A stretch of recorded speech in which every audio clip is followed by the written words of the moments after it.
Hello and welcome to The Villain Was Right, the podcast where we look at movies and TV shows from the villain's perspective and dare to ask, were they really all that bad? I'm your host, Rebecca Reed. And I'm your host, Craig Fay. And this week it is audience choice, and you have chosen wisely. You've chosen excellently. I'm so excited. And when we put up the poll, part of me knew what we were committing to. Of course you knew! There was only one option. There was only one choice.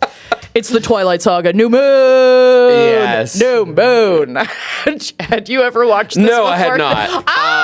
So the first time I ever watched the first Twilight was for this podcast. So and funny. The first and only time I've seen the sequel is for this podcast. Funny. And we couldn't be farther away. Just in the sense of like, this was like, I feel like a part of my like growing up lore. You know what I mean? Like I read the books, I watched the movies. You were big into it? I was at the time. Like I didn't love the movies at the time. Okay. Now I like them because I think they're funny. I'm like, this is funny. Like this is a very comical watch. It's great. What was the gap for you between like the books and the movies? Because obviously they're like the books came out first. Like did you read those when they were like new? No, actually, I'm going to say I read these pretty close to the movies coming out. Oh, okay. Like, I would say maybe a year off. Maybe a year or two off. So it wasn't like it's 5 years later now and I'm a little more mature. Yeah, it was no. You just preferred the books. Yes, I did. But also, like, as an adult, I'm like, they probably did it right. If I reread the books, they're probably the same. Like, it's ridiculous. Bella didn't look like me. Yeah. So it's just, but there's nostalgia there. I like it. I do like the romance. I think it's funny. It's got funny parts also. Yeah. And here's the thing, like watching it, I was like, I get why this was popular. Yeah. Like hot. You watch a thing. Yeah. It's like it's just. I was like, does Jacob ever have his shirt on? No. Why? But why would you? But Craig? I get it. Why would you? Right? Okay. Yeah. I was just happy they fucking took that fucking wig off him halfway through. I'm like, oh, thank God. Okay, that wig looked horrible on him. It did not. It was a bad wig, dude. It worked for a glow up though. Oh, yes, it did. It did. Yeah. And not that I don't like men with long hair. I do. It's just like... It was a bad wig. It was a bad wig. That was it. Okay, I'm sure Taylor Lautner would look amazing with long hair. Not that long hair, unfortunately. Okay, so if you haven't seen Twilight New Moon, what are you doing? Guys, it's so stupid. I was not this last Christmas, but the Christmas before, I was alone for Christmas, and I just did a whole Twilight marathon. It was awesome. It was the best. We are very different. Got a little drunk, just had some coffee and Baileys, and just fucking watched them playing Balatro, like just killing it. Honestly, it was paradise. I'm not gonna lie to you. So if you haven't seen Twilight New Moon, we're continuing on. It's Bella Loca. It's Bella's 18th birthday. They're celebrating. She gets a paper cut first, then gets thrown back because Edward's one of Edward's family members is going to. I can't remember everybody's name, to be honest with you. The rest of the family doesn't actually come up that much in this movie. Yes, particularly this movie. Yes, it is heavy on the Jacob Bella, because this is the book where Edward breaks up with her because she's like, no, you got to try. I keep getting. I also, just as a side note, love this idea of like, I'm 18, my bones are old. I'm getting so old. It's so fucking funny, dude. It's my favorite. I'm like, you have no idea. Like, girl, get to 25, get that frontal lobe finished, and then pop off. Okay, like, good lord, you're making some bad decisions out here. Okay, let's just get that brain cooked. Okay, and then ship out. All right, Anyway, so Edward's like, no, I don't, because there's this big event where she's bleeding, and like the brother's going to attack her, and he's like, this isn't safe for you, and I don't want to turn you. I think if I turn you, you don't have a soul. I don't think I have a soul. He's having like I don't even know what a quarter century crisis or whatever the hell, and he's just melting down. So he leaves. Bella goes into a terrible depression, which honestly, I feel like, and I'd have to reread the books, but in the books, they even, I feel like, pushed it further. Like, it felt crazy. So yeah, she just is losing her mind. She's having terrible dreams. Every time she does something a little dangerous, Edward's vision shows up, okay? Because they're connected. Jacob starts acting weird. They start hanging out all the time, but he starts acting weird. Turns out, boom, werewolf. Of course. Okay. Of course he is. He's always hot. His body's always warm. So I don't know why I had to sing that. So she finds out, because he's not supposed to tell her. She ends up finding out by goading one of the other guys and like slapping him, and he turns into a werewolf. Anyway, they also end up killing Laurent, who was like one of Victoria's minions. She's still out and about, but again, they really don't. You can really tell within this movie that the studio was like, no, we're doing all of them. Like, just so you know, it's not the next sequel, it's all of them. We're gonna do all of them, because like the Victoria thing's left a little hanging. Also, like she's just kind of running around, looking for vengeance. Anyway, which, by the way, I had to look up what happened in the first movie. I was hilarious. like, who's Victoria? They killed her soulmate. Okay. I had to look it up. No, that's valid. That's super valid. Anyway, so, Bella's in this whole, like, super self-destructive phase. She also knows, like, if she puts herself in super serious danger, like, Edward's vision shows up, so she just wants to see him. She cliff jumps. Edward thinks she's dead. Because that's all he saw, like that's all Alice saw, and that's all he saw. So he was like, "Okay, she's dead. I'm gonna go get the Volturi to kill me." And they refuse, and then he's gonna make a scene, and Bella shows up, and then they're like, "You gotta turn her because she's special." Yeah, because he can't read her mind, and she can't be commanded, and like basically vampire superpowers don't work on her. Exactly. Roll creds. Roll creds. Yeah, credits. That's it. Bella, will you marry me? Roll creds. Let's start there. Let's start at the end. I was like, I could not believe that, because the way that like it's Bella, will you marry me, and she acts shocked, and they cut to black. Meanwhile, this entire movie has been about her begging him to turn her into a vampire so they can spend the rest of their life, they can spend eternity with each other. But and marriage commitment.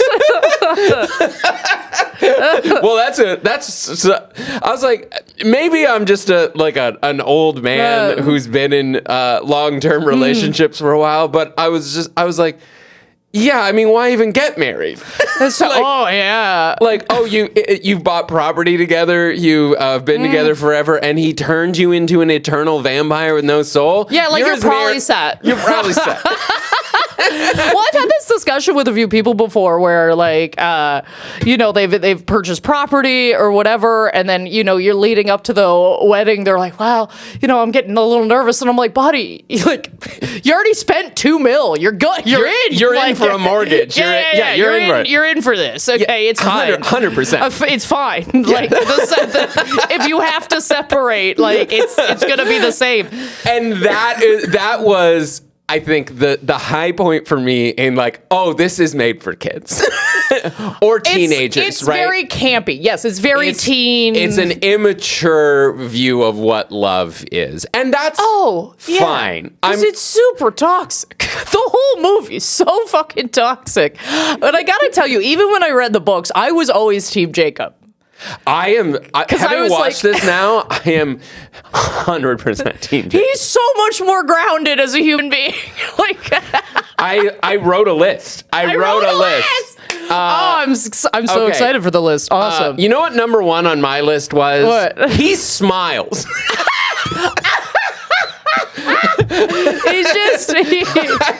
Sometimes he feels joy. He feels like he's having a good time. Where I was just like, what a miserable, sad fucking sack Edward is this entire time.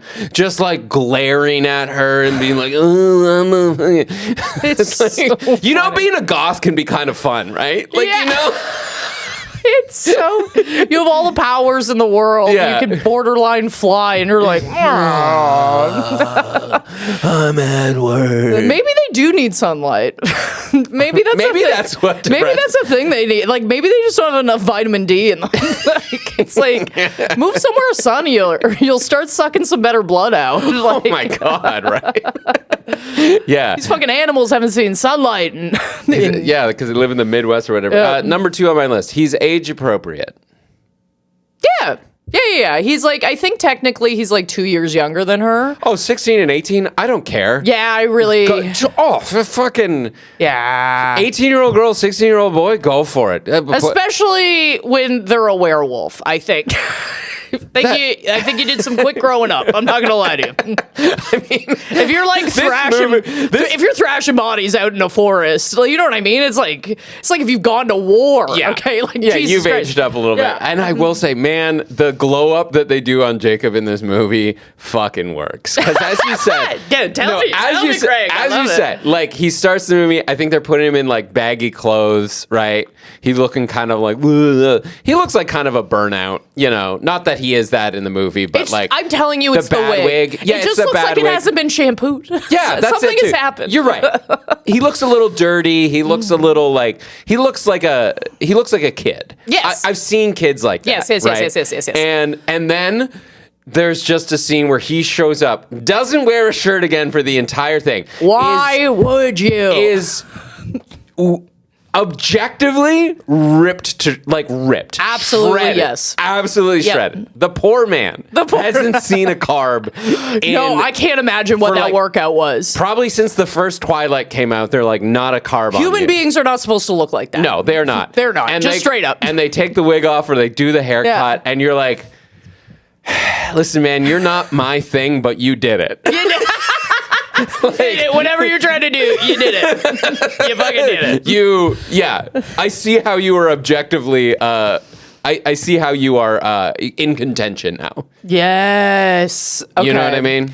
And okay, so when we're breaking down the villains in this story, okay, so the first We didn't even get to the villains. I know. It's just like, we're Jacob's just hot. launched. On how hot Jacob I'm just is. like, let me tell you how hot Jacob is. Yeah. Okay. So we've got the obviously we've got the Volturi. Okay, Yes. they are also an overarching enemy. And they're kind of like vampire government. Yes. Okay. They are like vampire government. So there are rules in place. They're kind of like the oldest ones. They try and maintain order. Yes. Yes, thank you for the order. Okay, I get not wanting to be announced to the world. Yeah. I think that's a noble purpose. Vampires got to be a little quiet. Yes, because otherwise I think they would be cooked. Yeah. Like they would be cooked. Like there's no way to get around that. I also think there's got to be punishment.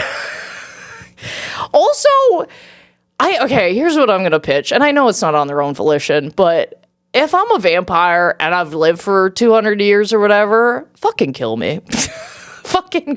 Please. Yeah. Please kill me. Okay, I don't want to be doing this. Okay, because clearly, it doesn't matter how long you've lived. There's no emotional development happening. Edward acts like a teen.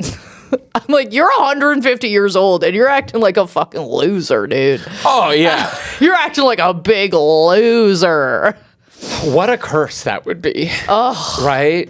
To be stuck at I think they say he was turned at 17, is that right? So like they make all these jokes like Bella's actually older than him now cuz she's 18. And like to be stuck in a 17-year-old's body, yeah, maybe. I mean, I could use those knees, you know. I miss those knees. I miss my knees. I miss my knees. I miss my lower back. It's great. But a 17-year-old brain. Oh my God. For 100 years? Nah. No. And you would maybe guess that you would get better as time went on, but no. I think Edward's the proof. Yeah. Okay. He's cooked. He's stuck. Okay. Maybe that's what he means, but he has no soul. That teens have no souls. I mean, I've met a few like that. And then you get it back when you're like 18. Yeah. Yeah, like you hit 25 or whatever, your brain finishes maturing, and then you start then you put the energy into growing your soul. You know what I mean? Yeah. Where you're like, okay, I know how the world works, and now I'm going to pursue, I don't know, passions and love. Like, I don't know, other than the ghost that lives in your body, how would you describe a soul? That's a crazy question. Sorry, just to describe to everyone what I've done today, I took a bus from Ottawa this morning. My brain's a little cooked right now. How would you describe a soul? Well, I think like your soul, I know this is like, I don't know if this is more just my thoughts on it, but it's kind of like your soul's kind of like your love and your morals and like the core of you. And like, I think you could probably have all those things if you're a vampire. I think so. I just think he doesn't have one.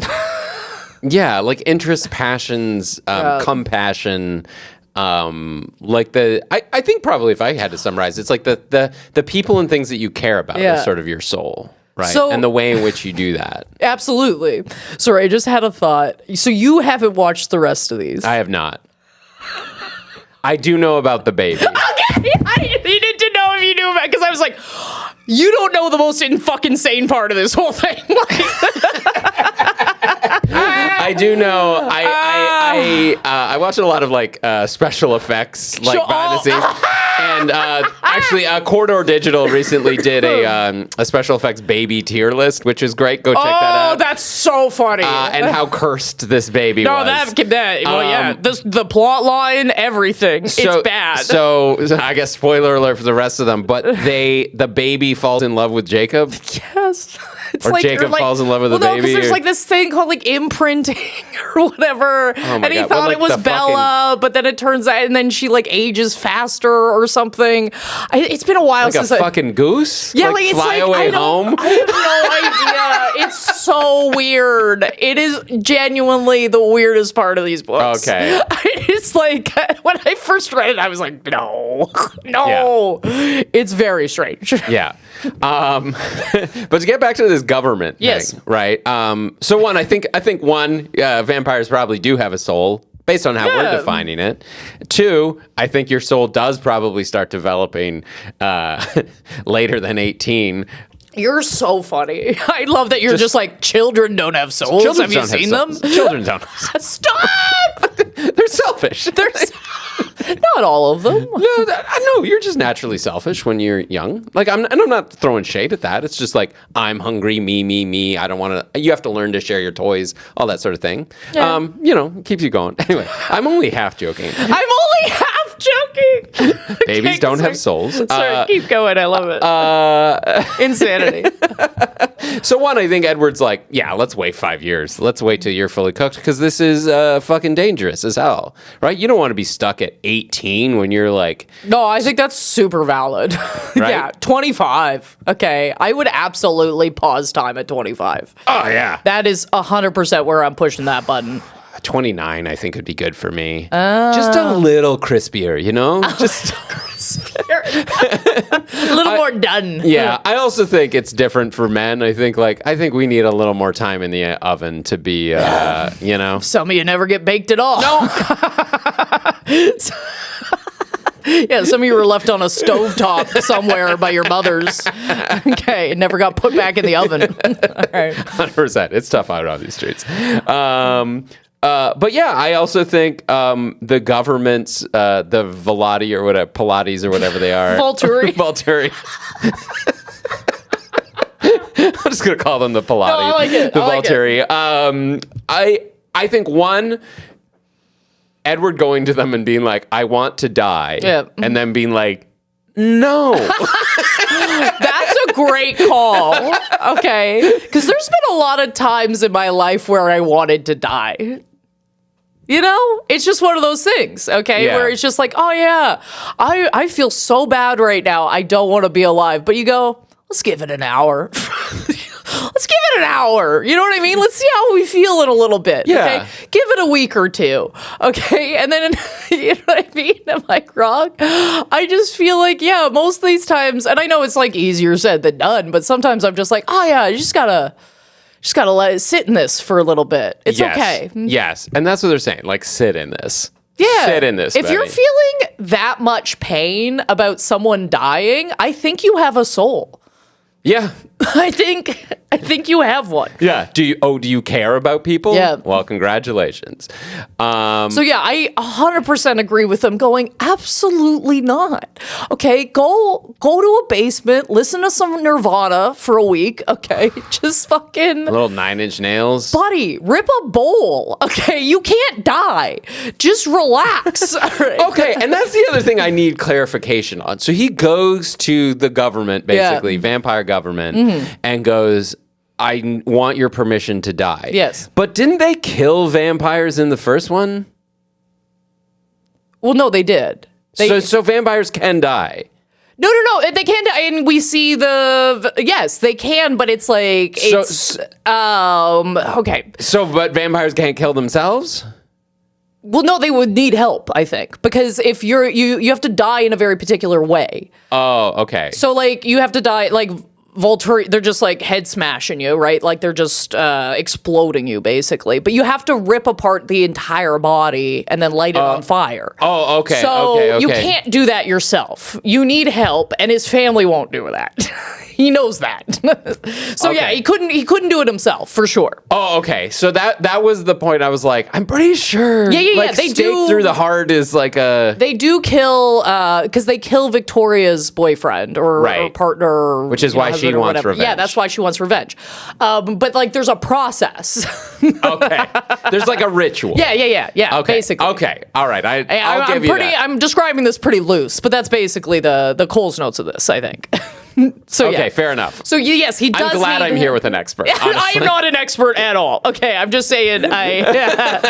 From what I've seen and absorbed, and from the 1 round or 2 rounds of me reading that book when I was 16, or those books when I was 16, I would say yes. He needs assistance. They're right to tell him no. I also think Victoria's right to come hunt them down, or be like, listen, like, you got me, I'm gonna get you. Okay, if my soulmate dies, somebody's got to pay here. Ridiculous. Who else is a villain in this? I mean, technically, I think to Bella, honestly, Edward for like a huge portion of this movie, and he was absolutely right to leave. Just stop with the visions, Edward. So, again, is that in her mind or is that him showing up? Okay, I can't. I'm not gonna lie to you. I can't remember. But I feel so targeted that it feels like that is him in a sense. Like come on, don't do this, Bella. Yeah, come on. Some sort of connection or something. Right. Please, somebody DM me with the answer to this because I don't think I can read these books again.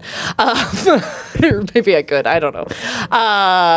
But yeah, it's a good trash read. But also, it's the worst lesson to teach people about love. Oh, yeah, like, just go try and kill yourself and they'll come back. Or just do the more dangerous things you do and then they'll show up. Like that is, without throwing terms around, that is mental illness. Where you're like, oh, my boyfriend left me, but if I text him and tell him I'm going to do something stupid and dangerous, then he has to call me back. Yeah, but the crazy thing is he keeps texting her back being like, be careful. Yeah, be careful. Don't do that. And it's like, release me. Right? Stop this. Release me. Yeah, you got to cut it. Mm-hmm. You got to cut it. You just got to cut it. Clean break. He says, you're never going to see me again. Just don't do anything risky. Like, first of all, what fucking advice is that for life? It was a strange conversation. Yeah. I will say that. If somebody broke up with me in that manner and that was, just promise me you'll never do anything risky. And I'm like, what? Fucking leave. Like, are you insane? Get out of here. Never do anything risky. We're like, I'm going to go bungee jumping in my 20s, and all of a sudden you're going to show up again being like, don't do it, Bella. Don't do it. Oh, I can't go like fucking parasailing when I go to, you know? No, strap me to a parachute and drag me behind a boat. Yeah, that's what, of course it's not regulated. Of course this zip line is shit. Of course, you know? But I'm on vacation. I'm going to zip line in Vietnam. Who cares? Yeah. Oh, right? Well, I'm going to ride a scooter in Vietnam. Who cares? Oh, right? I wouldn't do that. I saw a lot of people walking around with crutches. That's how you know they're tourists. But that's why also what like I think builds your soul, right? Yeah, I guess. Like I've taken. I will tell. This is not my story to tell, but I'll tell it anyway. Which is when I was in college, there was a guy I was in class with, and he was kind of like he was younger than me. Like I think it just turned like 18 or 19 or something like that. Like fresh out of high school. Like I was a little older because I'd done a degree before. And was just a kind of an irresponsible maniac, as a lot of boys are at that age, right? Drinking a lot, not showing up to class, that sort of thing. And he showed up to one class, and he had this 1,000-yard stare, right, of just like, and we're like, "What's up, man?" And he's like, I was so drunk last night, and I just remembered I like ran across the subway tracks, like from one platform to the other. Oh, damn. And he's like, I could have fucking died, man. Yes. And he had this like 1,000-yard stare of a man who just realized learned a lesson, like that his destructive and risky behavior like has consequences. And I was like, that's a man who's growing a soul, right? Yeah. We're growing as a person. You're growing as a absolutely. At least. So you got to do the risky things. Not all. And the other thing that was so funny was just the revelation to Bella that cliff jumping might be a thrill. like That's so funny. The movie had to explain it to her. It's like jumping off a cliff into the ocean will give you a thrill. And she's like, oh. Really? I've never thought of that. I'm like, girl, are you growing up in a small town or what? Every teenager's thought of that. I used to do that all the time in Fenland Falls. Yes. Okay, I'd go cliff jumping in Fenland Falls, and then we'd jump off the falls afterwards. You told me that you live in the Pacific Northwest, and you've never known anyone who's gone cliff jumping. That is insane. Now that's not the cliff you want to do it on, obviously.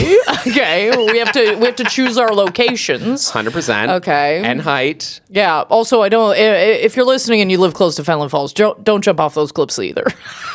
No, I think those are pretty big falls. Well, no, they're not even that big. It's just the cliff you jump off of. I know a lot of people like push shopping carts into it and stuff. Oh, so like okay. it's dangerous. Gotcha. Yeah. The depth is there, but it's filled with shopping carts. Yeah, basically. Balance. Okay. Nature is healing. But yeah, her versions of destruction are so interesting because I'm like, they're not mine. This is not. I'm not like, let's go see the scary men in the alley and jump on the back of their motorcycle. That was such a funny conversation. He's like, yeah, come with me. Like, get on. You guys didn't speak like 3 fucking words together. What the hell is happening here? I will say that is risky behavior. Yeah, it is. It is. It just made me laugh so hard. I was like, who are these cartoon characters? My heart would be pounding for sure. Definitely. What else did she do for thrills? I mean, jump off her own personal motorbike. Oh yeah. She hits her head. Yeah, true. And then that gives Jacob another opportunity to take his shirt off. I mean, that's definitely on my list here, where it's he takes his shirt off to when you start bleeding, rather than trying to eat you. Just like he's not like being like, oh fuck, no. As she's apologizing for bleeding in front of him, which is such a sign of trauma.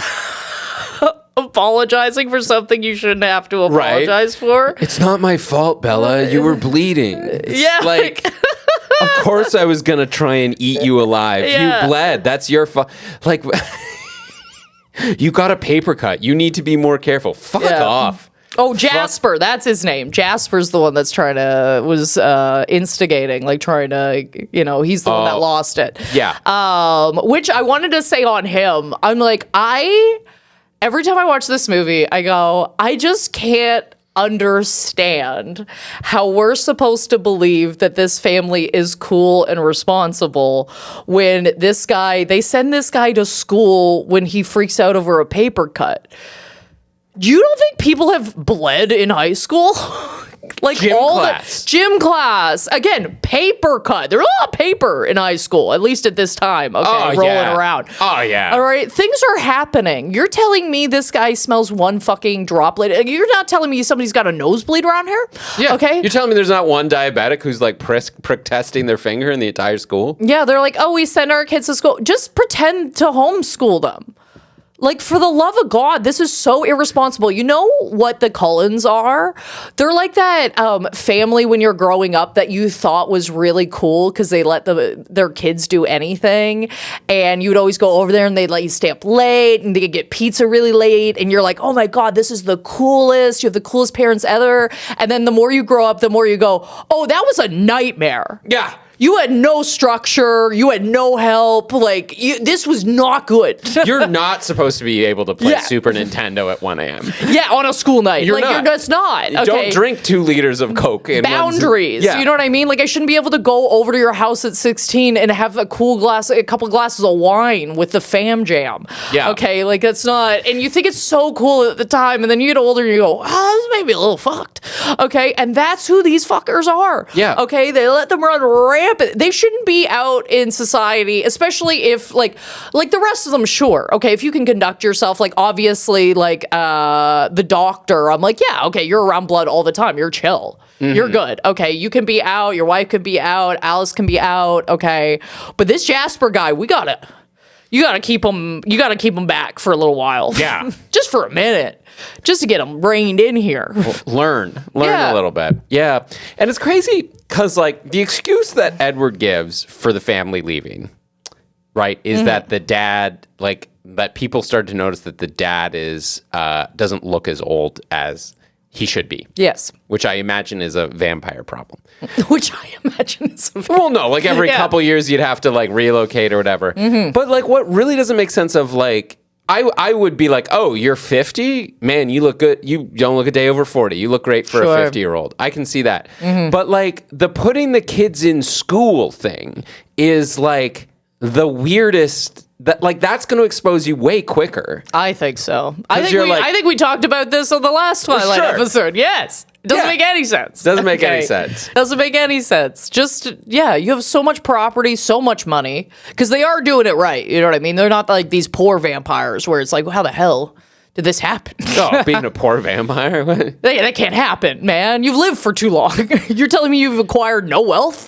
Throw a couple $100 in a bank account in 1909. Yeah, and just you gotta be good, dude. Compound that for 100 years, you're fine. Yeah. Everything you own is an antique. Okay, sell one.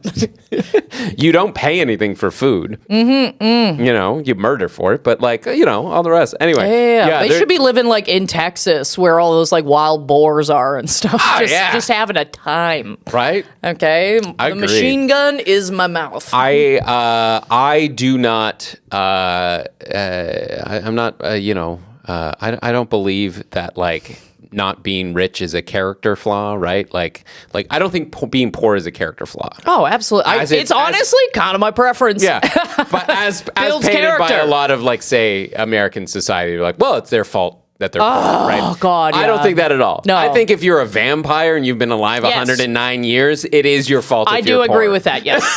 Yes. You have the ability to read minds and you're poor? No, yeah. You have super strength and speed and you're poor? Knock off a couple banks and then just disappear for a bit. Yeah, for the love of Christ. Yeah, no excuse for that. No. Pull yourself up by your bootstraps, vampires. Vampires.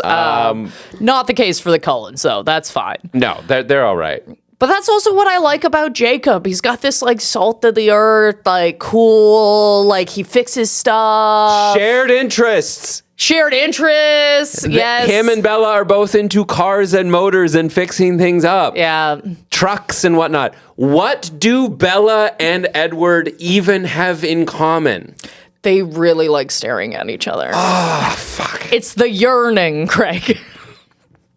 They have yearning in common. They yearn for each other. It's so their relationship makes no sense to me. At the beginning of this movie, Yes. okay, I think he says he's 109, right? I think something like that. And it's Bella's birthday.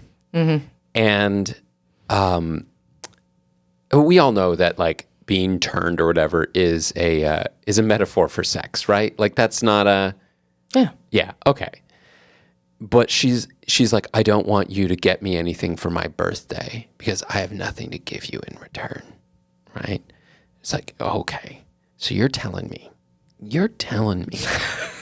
that you're an 18-year-old dating a 109-year-old man. He's not having sex with you and you're not getting presents from him? That's the whole deal, man.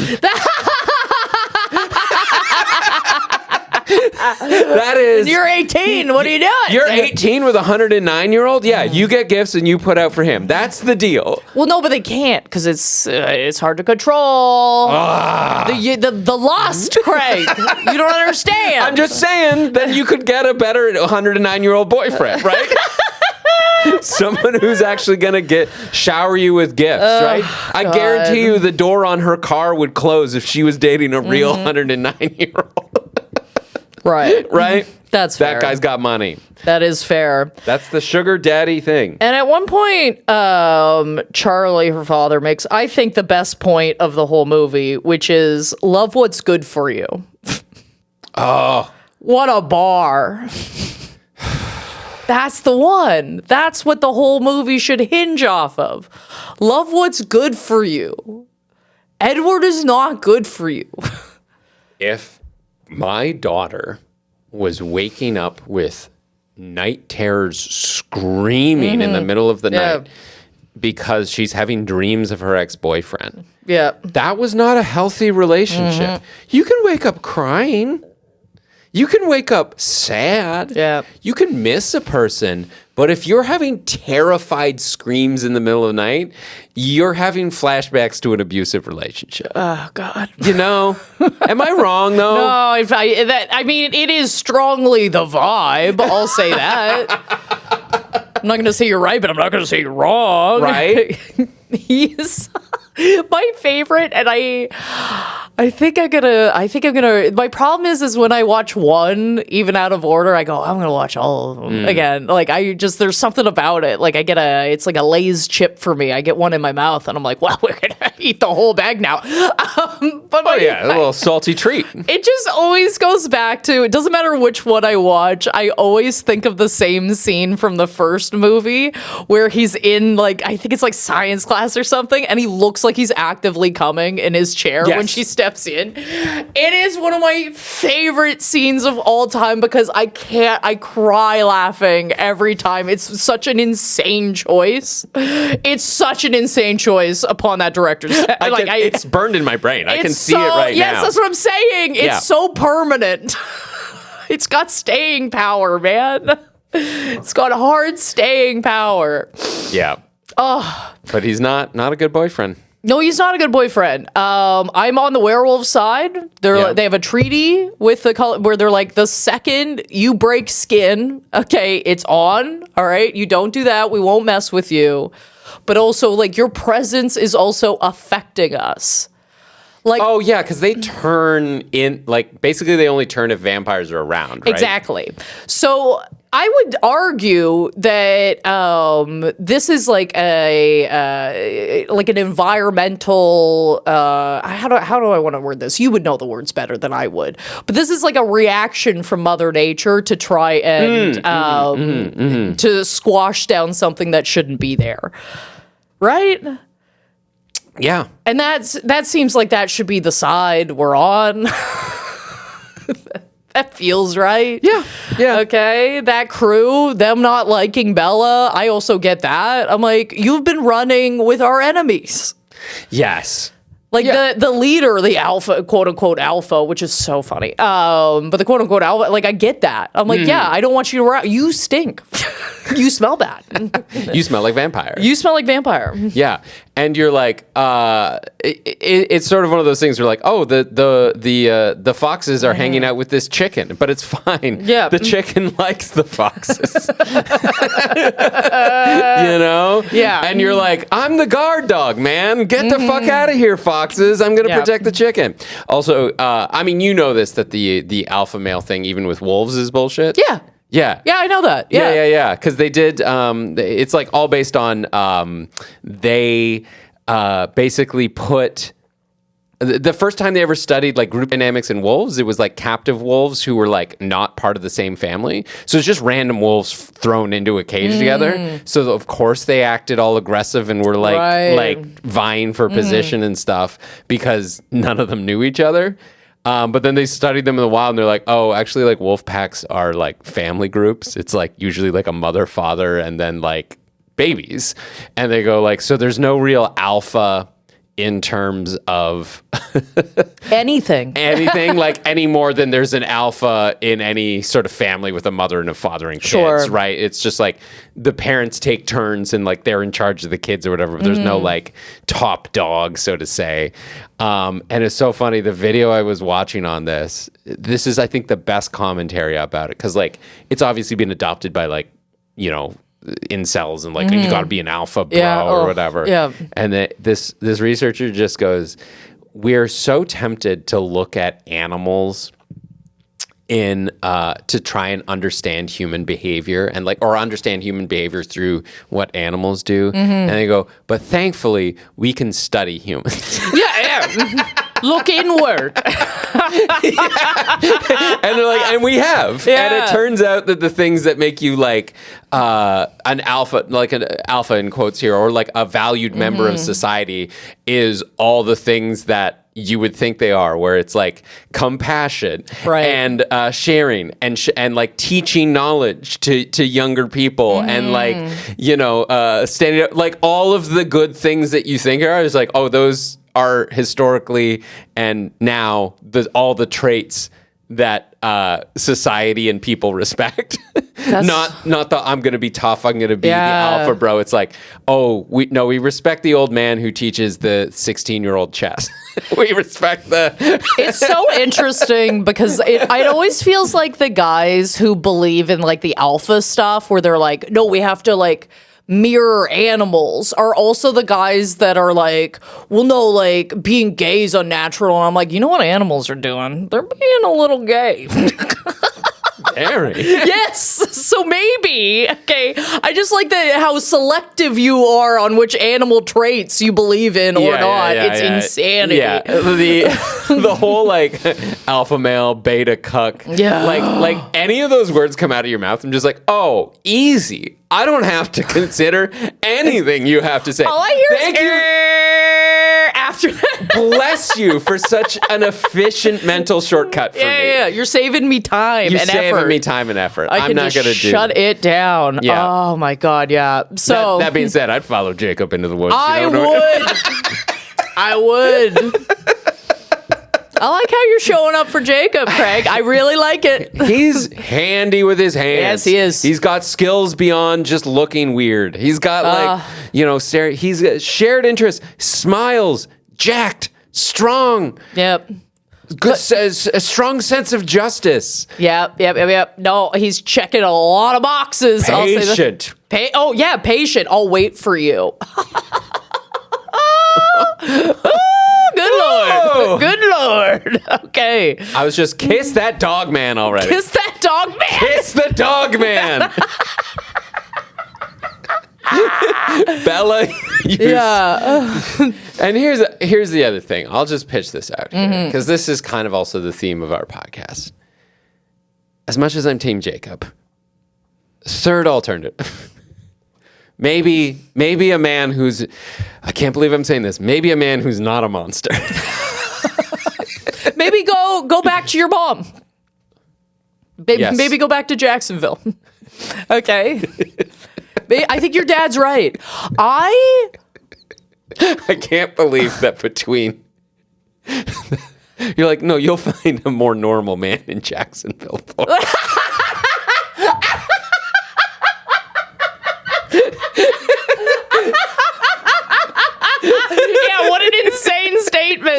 so But funny. true. No, but True. like actually factual in this case. Maybe we can find you a drug dealer with dreadlocks and a bad sunburn. Yeah, that would be healthier for you, Bella. Honestly. Oh my God, that's so funny. But I will say I love the way Charlie is written. I love the dad. He is such a they play it perfectly. He's a dad, so he's still got a bit of this like, I don't know what to do, but he also is a dad and like, well, we're gonna figure it out. I need to help you. Like, what do we need to do? Like, you're scaring me. And also, I don't know what to do because this is way out of my league. And would be for anyone. Yes. Okay, I don't know what this is. You're genuinely actively depressed. You wake me up at 3 a.m. every night screaming, and I have to come in and be like, okay, calm down. Yeah. You put that girl in therapy right away. And he's also very quick to stay. So, like, if he, you know what I mean? There's one scene where he's going to go out fishing, and he's like, but I can tell you don't feel well. I think I'm going to stay. And she's like, no, go. But, like, even just that willingness. The older I get, the more I'm like, fucking Charlie's a bit of a slice. He's a bit of a fucking slice. I'm not going to lie to you. He could get it? Yeah, he could get it. For sure he could get it. He actually does wear that mustache. It's a dumb mustache. Yeah, but he's doing wears something. It well. He wears it well. He's doing something. Yeah.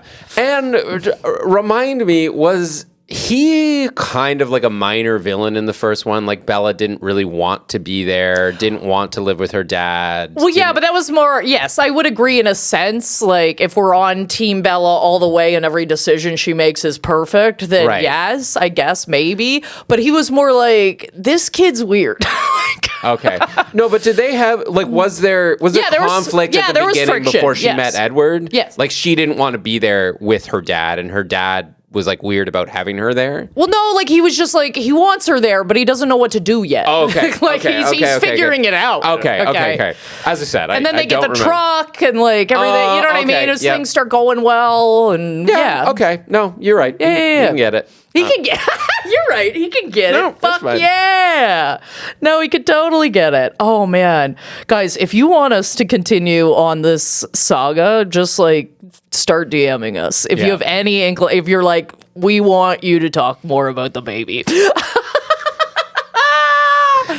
I also want to ask you about this. Are the werewolves a metaphor for domestic abuse? Oh, I didn't think so. Because, like, they're like Sam, the main guy, and they're like, here's his fiance, and she's like scarred on one side of her face because she said something that made him angry and was too close to him. And so, like, he attacked her. And Jacob is like, I'm worried that would happen for you. Right. And I was just like, yeah, that's not like a super great trait to have. Okay, well, I just feel like, and yes, you're probably right. Like, I just try not to look at it that deeply, quite honestly, because I'm just like, this is, teen fluff, hopefully. But if if their group represents like some sort of domestic violence, I would say, or domestic abuse, I would say that Edward represents emotional. 100%. 100%. I'm like, we got two sides going here. I can totally see your point, and that is something that they hit on in the movie of like, no, there is danger here. Although when it's in the scope of like, I literally transform, I kind of go, okay. Like, I just can't control myself. Yeah. I just kind of make that leap of like, okay, let's not. I'm not going to try and make this anything. Fair enough. But I agree with you. You're right. But I just like, that's not how I try and look at it, because I'm like, I don't need this to be that deep. Because you need this to be a popcorn flick. I just need this for me to be 16 again. And just like, love that. The moment I laughed at the most about this, and this goes back to the metaphor thing, is when Bella and Anna Kendrick's character are leaving the horror movie. Right. And Anna Kendrick is just going on and on about how obvious all the metaphors are in the zombie movie. Being like, we get it. It's about this. It's about that. And I was just like, that is some chef's kiss meta commentary on this thing. Because, like, again, they start the movie talking about Romeo and Juliet, which they call R and J. Nobody calls Romeo and Juliet your R and J. You're R&J. Nobody need my R&J fix. Nobody's cooling up Yeah. Romeo and Juliet. And they start by talking about that. And then the movie ends with her going to Italy to stop him from killing himself because he thinks she's dead. And I was like, oh, like Romeo and Juliet? Yeah. Like he's going to kill himself because he thinks you're dead, like Romeo and Juliet? Like, nail on the head, man. Also, yeah. And again, it doesn't have to be subtle. It doesn't. It doesn't. And this movie is not. No part of, No. I think, any of this franchise is subtle. I would say that. Yeah. Do you feel ready? Yeah, I think the Pilates or whoever they are, they are great with it. We're not Yeah. going to kill you for no reason. We Right. value your skills. Also, this girl is like vampire poison / catnip. Right. Because like no vampires can resist her, but also she's immune to all our powers. Absolutely, you gotta turn that girl. You gotta turn that girl. Turn her. Turn that girl. Turn that girl. Turn that girl. Kiss that dog boy. I can't turn that girl. Is that dog boy? Oh, yes. It is time to rank that villain. I am ranking the Volturi, or the, what do you keep calling the Pilates? The Pilates. The Pilates. So I've got the suck scale. So from sucking blood all the way up to sucking a dick, I'm going to give the Volturi a suck an egg. Okay, a little rude, but, it's not that bad. Yeah, not that bad. Nice. I'm going to, in order of new moon, I'm going to do the phases of the moon scale. Oh, nice. Right? So from a new moon to a full moon, I'm going to give Bella, I'm going to go a little off thing here and rank Bella. I'm going to give her a waning moon because all she does is wane. That's so fucking dumb. I love it. I love it. Oh my god. You beautiful idiot. I had to run that by Kat. I was like, does this play? No, I think that it plays with me. I'll say that.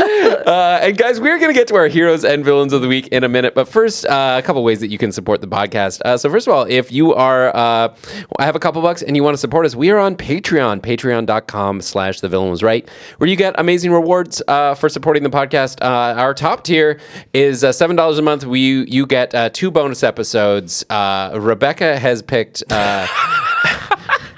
the hot chick, the Rob Schneider one for this month, which is going to be very interesting. And I made her watch Wicked earlier this month, so we're now exchanging blows. Yes, we are trying to knock each other out. But there's also audience choice tiers. So this was our audience choice movie for the kind of romantic movie month, and you guys turned out. But if you wanted to hear something else, get on that poll and let us know what you want to see. And thanks to everyone who supports the podcast, our patrons. We love you. And if you want to get in touch with us, as always, you can follow us at VWR Pod podcast on Instagram, on TikTok. We are on Facebook. If you also would like to just reach out to us directly, you can email us at villainwasright@gmail.com with all your suggestions, comments, thoughts, facts we have missed, perhaps. And I'm down. tell us the baby lore. Yes! Yeah. Tell us more, because I feel like I'm definitely missing out on some stuff here.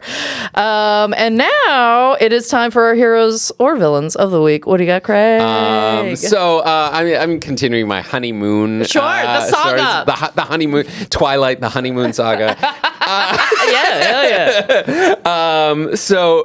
Well, and related to this movie, actually, like we were like, Kat and I got to Mexico and we were like, why do they even call it a honeymoon? Because we're like word people, right? Oh, and yes. we're like, what is this? And like, so we look it up and they go, actually, we were like wondering why it's called a honeymoon, but let me backtrack a minute there and say that Kat and I have this long running joke where if we refer to each other in the third person, we always go, who are they? Well, I'll kill them, right? Like if she says, oh, I have such a handsome husband, and I go, who is he? I'll kill him. Oh, nice. Love that. Okay, great. Great bit. My wife is so funny. Who is she? I'll kill her. Great. Yeah, that's so fun. Or I'll be like, I can't tonight. I have a date with my wife. And she's like, who is she? I'll kill her. So we do that all the time. It's very charming. Yeah. I love that. So we're on our honeymoon and we're like, oh, where is that from? And they're like, oh, like the moon kind of refers to not necessarily like a physical moon, but like kind of, you know how sometimes they say like a period of time is a moon, like one moon. Oh, yeah. Okay. Yeah. Whatever. Yeah. So honey is like, it is sweet, but like the metaphor that they're invoking there is like that this is traditionally the month after your wedding where you start to feel really good, but your affections start to wane over that month. Like the moon wanes, right? Oh. So we figure that out and we just go, who's Wayne? I'll kill him.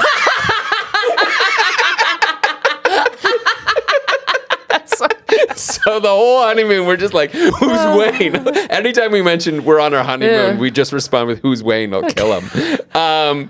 That's great. It's great. And then, so we were just doing fun bits the whole time. The other fun bit I just want to share with this is, we're at dinner and, as you order different things and you try off each other's plate or whatever. And once again, we're in Mexico, in Cancun. That is important. And so I say to her, it's like, oh, do you want any more of this? Like, if you want to just take it from my plate, you can. And she just looks at me and goes, Craig, it's pronounced Yucatan.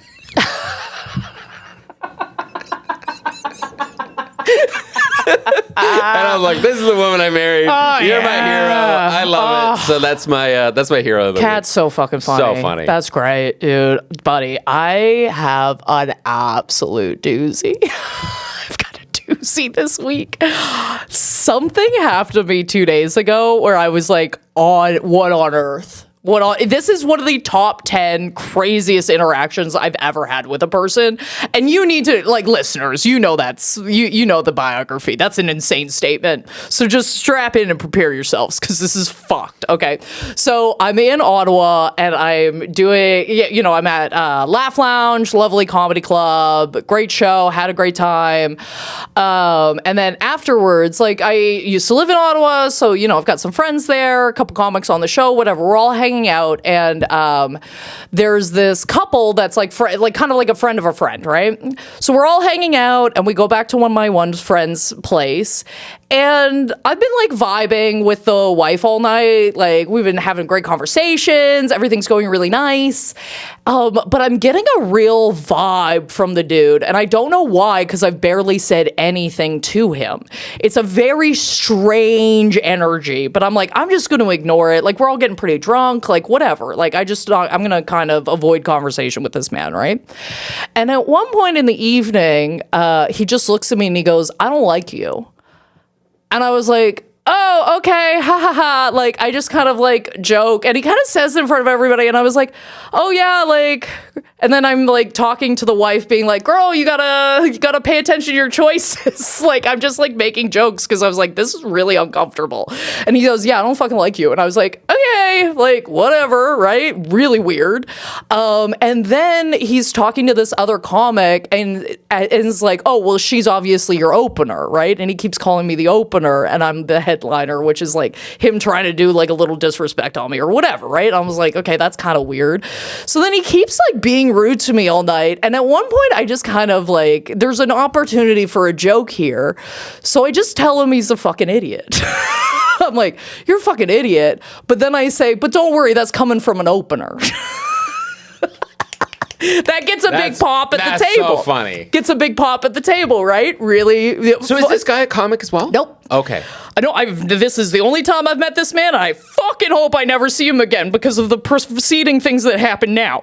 Okay, because I say that to him, he looks at me, grabs my phone, and whips it across the room. And I was like, whoa, whoa, whoa. So like, in my head, I'm losing it. But I know within this interaction, I can't give him a reaction. I'm not giving into this. I'm not satisfying whatever he's trying to pull out of me. So I just look at him and I go, hey, buddy, I thought we were just doing like a little back and forth thing here where, you're rude to me, I'm rude to you. Like, I'm not really sure what's going on here. And he goes, I really want to choke slam you right now. So now he's like threatening me. He's like, I just want to fucking choke slam you. And his wife is like, okay, we're going to go. I'm going to take you out now. And this guy looks at me and he goes, I hope somebody fucking shits on your chest, and then gives me the middle finger and walks out. And I was like, holy fuck. Jesus Christ. It was the craziest interaction. It went from 0 to absolutely 1 million. When I tell you, I have never in my 9 lives had a human being take my phone and whip it across the room. That is wild. Let alone a stranger. I was like, this was the most insane thing I'd ever bear witness to. Like, were you hitting on his wife? No. Not to blame the victim or anything, but I'm just no. like, I'm just trying to understand Okay. what could have possibly elicited. The vibe I got, the only thing I can put together is that he didn't like that I am a outspoken woman. Oh, okay. It felt gendered. Oh. That's the only thing I could grab onto, because I literally didn't talk to him before this. That's crazy. He just looked at me and was like, I don't fucking like you. And I was like, okay. Okay. I mean, like, I love how fucking rattled you are, dude. like, especially in like a group hang session where it's like we're all like friends of friends and whatnot. That's insane. When I was talking Just to people go the talk next to day, other- they were like, did that happen? And I was like, it did.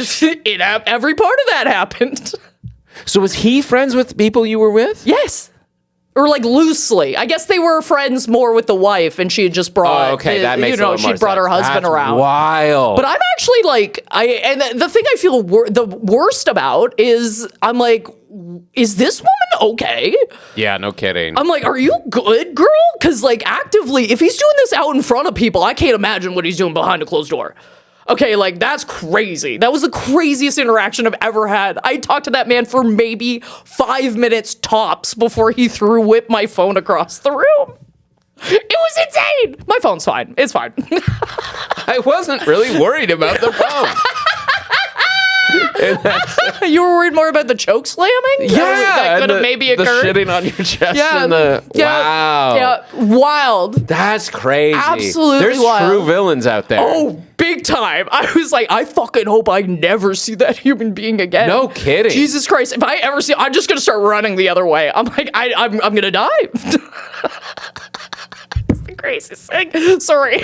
No, What a nosedive. I'm glad that you are. I'm glad that you're okay. I'm glad. That's crazy. It was the craziest thing. I'm so sorry. I'm glad you're smiling about it now, but like, holy shit. Oh, dude, no, I had to take a full day of just reflection. Like, I was just in my hotel room, just silently going, what the fuck, man? I was in danger. Unprovoked. I cannot stress this enough. And, like, I would be like, I was being a little shit. You know what I mean? Like, I am fine to admit when I'm being a fucking asshole. Hitting on his wife. Yeah. I would totally be like, yeah, I was absolutely hitting on his wife or whatever. You know what I mean? Like, I would tell you if I'd made some comments to him over the evening. I had not. I called him a fucking idiot and he snapped. I told you weren't ready. I'm not. I'm still not. I'm glad you're okay. That's what I'm just going to say. Crazy. Anyway, Ottawa. Yeah. Well, I guess that does it for us this week on the podcast. You can follow me at Craig Fay Comedy on Instagram, TikTok, Facebook, craigfay.com for show dates. Oh, and you can follow me at Rebecca Reeds on any platform of your choosing. And next week, we're wrapping up our kind of romantic movie month with The First Wives Club. Woo! Yeah, should be a fun one. And until then, remember, kiss that dog boy.